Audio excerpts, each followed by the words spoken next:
Hello students, इस lecture में हम थायराइड ग्रंथि के बारे में अध्ययन करेंगे। थायराइड ग्रंथि या थायराइड ग्लैंड शरीर की एक बड़ी एंडोक्राइन ग्लैंड है। इसकी खोज सबसे पहले थॉमस वाटन ने 1665 में की थी। थायराइड ग्रंथि का मुख्य कार्य ऐसे हार्मोन का संश्लेषण, संग्रहण व सिक्रीशन करना होता है जो कि कोशिकाओं की वृद्धि और उनमें होने वाली उपापचयी क्रियाओं को नियंत्रित करते हैं। इसकी पोजीशन और शेप की हम बात करें तो ये ग्लैंड ग्रंथिल ऊतक की बनी होती है जो कि ट्रेकिया के सामने लेरिंग्स के ठीक ऊपर स्थित होती है तथा थायराइड और क्रिकॉइड नाम की उपास्थियों के लेटरल पोर्शन में फैली होती है। ये गुलाबी रंग की एच आकार की बाइलोब्ड ग्लैंड होती है। मनुष्य में इसका भार 25 से 30 ग्राम होता है।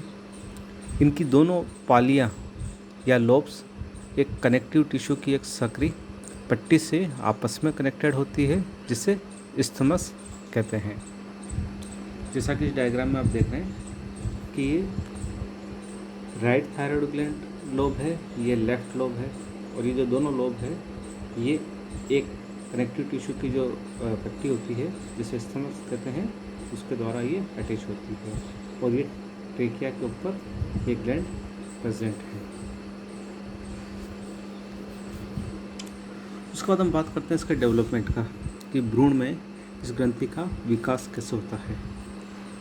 थायराइड ग्रंथि का विकास भ्रूण की आहार नाल के फेरिंग्स या ग्रसनी वाले भाग से होता है।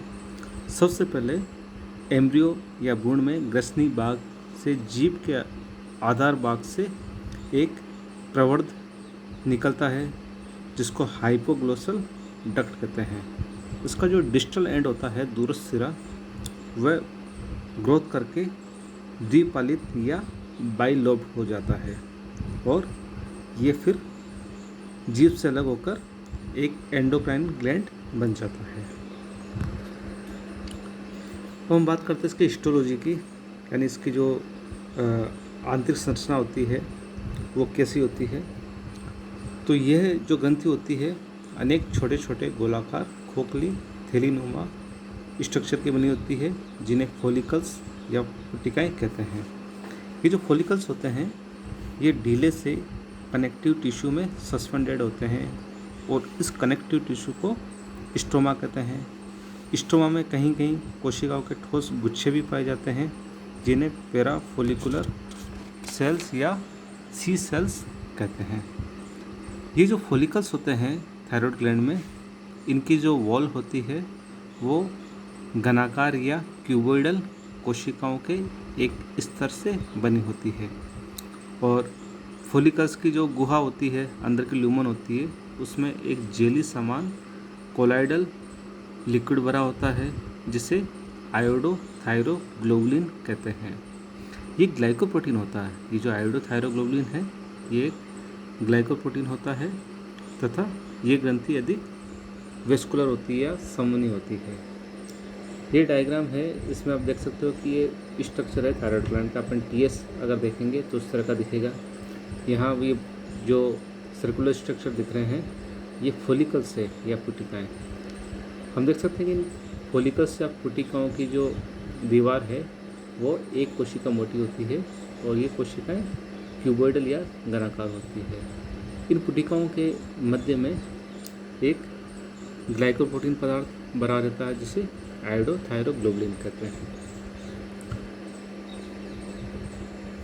इसके बाद हम बात करते हैं थायराइड हार्मोन की। तो थायराइड ग्रंथि से दो प्रकार के हार्मोन्स बनते हैं। एक तो थायरोक्सिन जिसे T4 बोलते हैं, दूसरा ट्राई आयोडोथायरोनिन या T3। ट्राई आयोडोथायरोनिन या T3 होता है वो थायरोक्सिन की अपेक्षा अधिक एक्टिव होता है और T3 थायरोक्सिन से लगभग 4 गुना अधिक प्रभावी होता है। इसलिए ये संभव है कि ऊतकों में पहुंचने के बाद जो थायरोक्सिन होता है T4 उसकी भी अधिकांश मात्रा T3 में चेंज हो जाती है। थायराइड हार्मोन के हम फॉर्मेशन की बात करें तो उसका फॉर्मेशन निम्न स्टेप में होता है कि सबसे पहले आयोडाइड का आयोडीन में ऑक्सीकरण होता है, फिर मोनो व डाई आयोडोटायरोसिन का निर्माण होता है, फिर ट्राई आयोडोटायरोसिन व ट्राईआयोडोथायोनिन और टेट्राआयोडोथायोनिन का निर्माण होता है, और हार्मोन्स का संग्रह और रुधिर में सिक्रेशन होता है। इस डायग्राम में आप देख सकते हो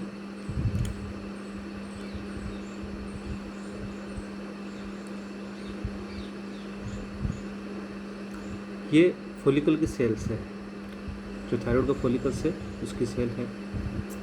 ब्लड से आयोडाइड ये सेल में एंटर होता है और यहाँ से फिर ये जो फॉलिकल की सेल से निकलकर जो ल्यूमन है, जो उसकी गुहा है, उसमें पहुँच जाता है और ये आयोडीन में कन्वर्ट होता है।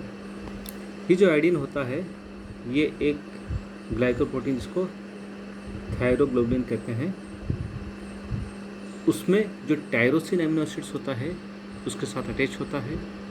इसके फलस्वरूप मोनोआयोडोटायरोसिन और डाईआयोडोटायरोसिन का निर्माण होता है।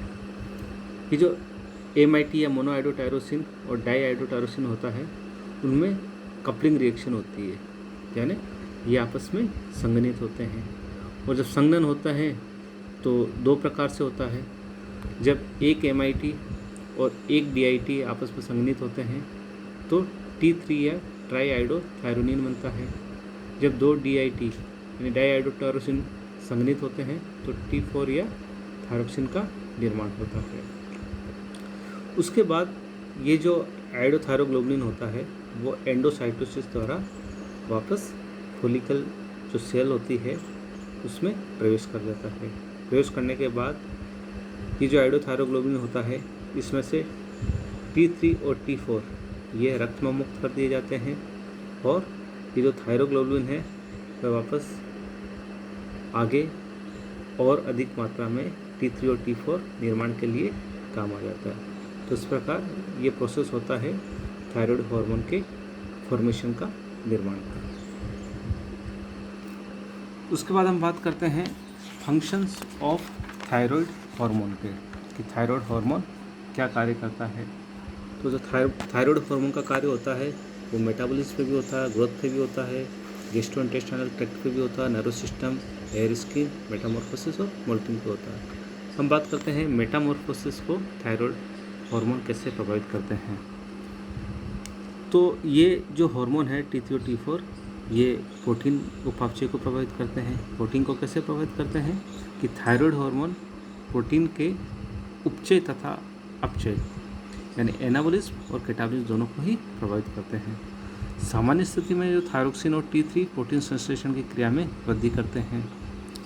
थायराइड हार्मोन का प्रभाव प्रोटीन के अपघटन पर भी पड़ता है। दूसरा ये मेटाबॉलिज्म की हम बात करें तो कार्बोहाइड्रेट उपापचय पर भी थायराइड हार्मोन का प्रभाव होता है। ये क्या प्रभाव होता है कि थायराइड हार्मोन जो इंटेस्टाइन होती है उसमें से ग्लूकोज के अवशोषण को बढ़ाते हैं और ये हार्मोन लीवर और मसल्स में ग्लाइकोजिनोलाइसिस प्रक्रिया को स्टिमुलेट करते हैं, क्योंकि हम जानते हैं कि लीवर और मसल्स दोनों में ग्लाइकोजन संग्रहित होता है। तो इस ग्लाइकोजिनोलाइसिस को उद्दीपित करते हैं, मतलब वो ग्लाइकोजन को ग्लूकोज में कन्वर्ट करने की प्रोसेस को उद्दीपित करते हैं, स्टिमुलेट करते हैं। और तीसरा ये इसका एक इफेक्ट और होता है कि ये थायराइड हार्मोन ग्लूकोनियोजेनेसिस प्रक्रिया को भी स्टिमुलेट करते हैं। ग्लूकोनियोजेनेसिस यानी जो नॉन कार्बोहाइड्रेट पदार्थ है उससे ग्लूकोज के निर्माण को स्टिमुलेट करते हैं। इसके फलस्वरूप क्या होता है कि थायराइड ग्रंथि की अतिक्रियाशीलता से रुधिर में ग्लूकोज की सांद्रता बढ़ जाती है। इसे हाइपरग्लाइसीमिया कहते हैं। इसके अलावा मेटाबॉलिज्म की हम बात करें तो thyroid hormone basal metabolic rate को भी बढ़ाता है। मेटाबॉलिज्म के बाद हम बात करते हैं इफेक्ट ऑन ग्रोथ, वृद्धि पर प्रभाव। तो शरीर की वृद्धि के लिए थायराइड हार्मोन अति आवश्यक होता है। वृद्धि के लिए आवश्यक जो ग्रोथ हार्मोन होता है वह थायरोक्सिन हार्मोन के साथ में कार्य करता है। थायरोक्सिन की उपस्थिति में ही ग्रोथ हार्मोन अपनी पूरी क्षमता से टारगेट सेल्स पर क्रिया करता है।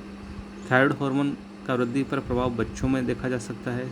बच्चों की ग्रोथ फेज होती है उस टाइम थायरोक्सिन का अगर सिक्रेशन पर्याप्त नहीं होता तो ये ग्रोथ को कम कर देता है, जबकि इस हार्मोन का सिक्रेशन बच्चों में कंकाल की वृद्धि को बढ़ाता है, अतः इस अवस्था में बच्चों की लंबाई बढ़ जाती है। उसके बाद हम बात करते हैं इफेक्ट ऑन गैस्ट्रोइंटेस्टाइनल ट्रैक्ट, यानी जठरांत क्षेत्र पर थायराइड हार्मोन्स का प्रभाव।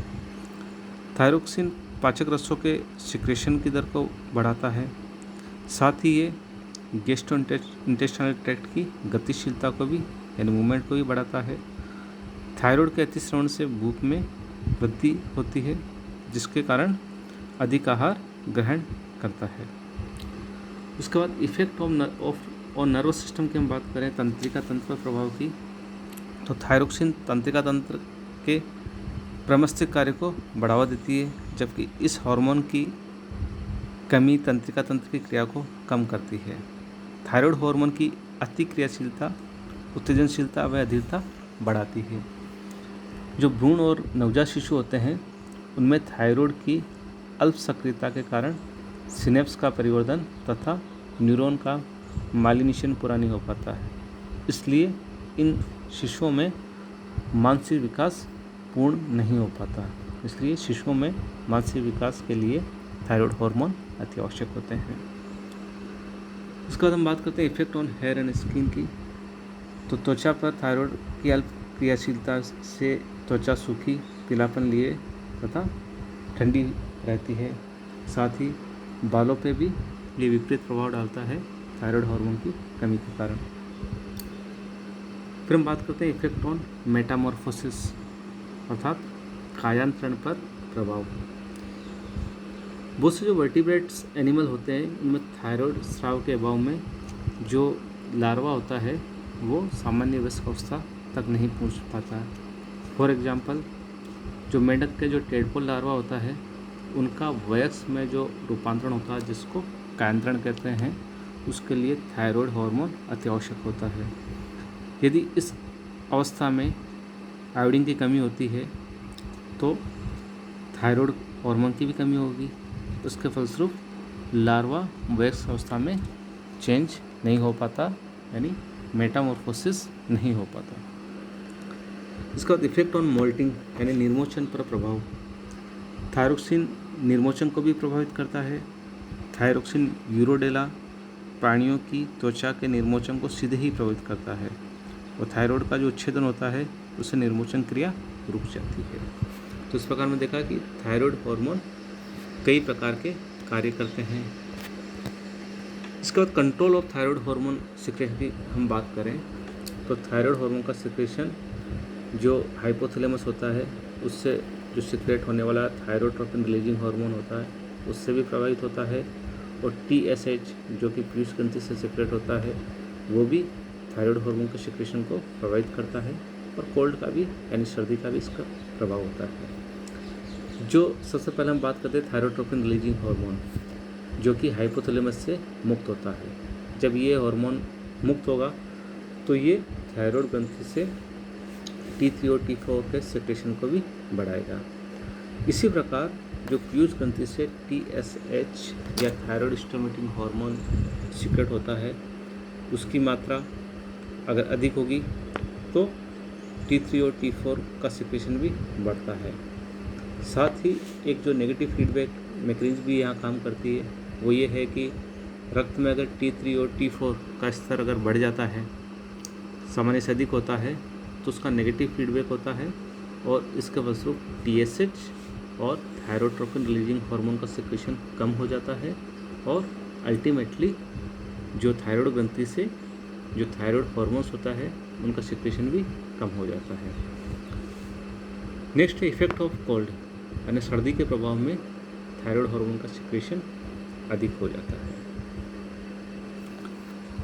इसके बाद हम बात करते हैं एबनॉर्मलिटी ऑफ थायराइड सिक्रेशन की। अगर थायराइड के हार्मोन हैं वो सामान्य से कम या अधिक सिक्रेट होते हैं तो इस स्थिति में क्या होता है। पहले हम बात करते हैं हाइपोसिक्रेशन। हाइपोसिक्रेशन वो स्थिति है जिसमें थायराइड हार्मोन्स सामान्य से कम मात्रा में स्रावित होते हैं। उसमें भी अगर इन्फेंसी यानी बच्चों में अगर ये कम मात्रा में स्रावित होते हैं तो क्या प्रभाव होते हैं, एडल्ट में क्या प्रभाव होता है, इसकी हम बात करते हैं आगे। कैटिनिज्म कैटिनिज्म वो स्थिति होती है जब बचपन में थायराइड का सिक्रेशन कम हो जाता है और बच्चों में थायरोक्सिन की कमी से शारीरिक व मानसिक वृद्धि मंद हो जाती है। बीएमआर, हार्ट बीट, शरीर का टेम्परेचर, उपापचय, O2 का कंजप्शन, बोन्स की ग्रोथ आदि की दर घट जाती है और मस्तिष्क की वृद्धि रुक जाती है। बच्चे बौने रह जाते हैं, उनके हाथ पैर बेडौल हो जाते हैं, त्वचा सूखी हो जाती है, चेहरा फूला सा व लंबाई कम होती है। इस स्थिति को बोलते हैं क्रेटिनिज्म। ये होता है जब बच्चों में ही थायराइड हार्मोन सिक्रेशन कम हो जाता है। दूसरी स्थिति आती है इन एडल्ट लाइफ कि जब वयस्कों में थायराइड हार्मोन की सिक्रेशन कम होता है तो एक कंडीशन होती है जिसको बोलते हैं मिक्सिडिमा। मिक्सिडिमा में क्या होता है कि बीएमआर कम हो जाती है जिससे शरीर का तापमान कम हो जाता है, मनुष्य सुस्त व थका थका रहता है, प्रोटीन संश्लेषण के कम हो जाने से शरीर भारी लेकिन कमज़ोर व सुस्त हो जाता है। इसमें त्वचा में जल के एकत्रित होने से त्वचा फूल जाती है, त्वचा, पलके व होठ मोटे हो जाते हैं। तीसरी कंडीशन होती है सिंपल या एंडेमिक गोइटर, सामान्य गंगा या गलगंड। थायराइड ग्रंथि के बड़ी होकर फूलने को गलगंड या गेंगा रोग कहते हैं। अगर भोजन में आयोडीन की मात्रा कम होती है तो थायराइड ग्रंथि प्रचुर मात्रा में थायरोक्सिन नहीं बना पाती और रुधिर में आयोडीन व थायरोक्सिन की कमी के कारण पीयूष ग्रंथि से टीएसएच का सिक्रेशन बढ़ जाता है। टीएसएच थायराइड को अधिक हार्मोन स्रावित करने के लिए उत्तेजित करता है, अतः इसके प्रभाव में थायराइड ग्रंथि कोशिकाओं की संख्या बढ़ जाती है और ये ग्रंथि फूल जाती है। नेक्स्ट कंडीशन है वो है हाशिमोटो डिजीज़। ये क्या होता है कि कभी कभी थायराइड ग्रंथि का जो सिक्रेशन होता है इनमें से उतना कम हो जाता है कि थायरोक्सिन हार्मोन स्वयं या इसको ट्रीटमेंट के लिए जो मेडिसिन दी जाती है वो खुद शरीर के लिए एक फॉरेन पदार्थ या विदेशी पदार्थों के समान कार्य करती है और शरीर में इन पदार्थों को नष्ट करने वाले एंटीबॉडीज या प्रतिविष बनने लगते हैं जो कि स्वयं ग्रंथि को ही नष्ट कर देते हैं। इसे ऑटोइम्यून डिजीज़ कहते हैं। ये तो ये हाइपोसिक्रेशन की बात। तो हम बात करते हैं हाइपर सिक्रेशन, अर्थात सामान्य से अधिक अगर सिक्रेशन होता है थायराइड का तो उस कंडीशन में क्या होती है कि हाइपर सिक्रेशन यानी अधिक सिक्रेशन की कंडीशन में इसमें उपापचय दर, रुधिर दाब, हार्ट बीट रेट और आंतों में ग्लूकोज का अवशोषण, ऑक्सीजन का कंजप्शन आदि बढ़ जाता है। लेकिन माइटोकॉन्ड्रिया में ऊर्जा इतनी अधिक बनने लगती है कि इसकी काफ़ी मात्रा एटीपी में संग्रहित होने की बजाय ऊष्मा के रूप में मुक्त होने लगती है। अतः वृद्धि के स्थान पर शरीर में अनावश्यक उत्तेजना, थकावट, उच्च रक्तचाप, हार्ट बीट, चिड़चिड़ापन, घबराहट आदि स्थितियाँ हो जाती है। धन्यवाद।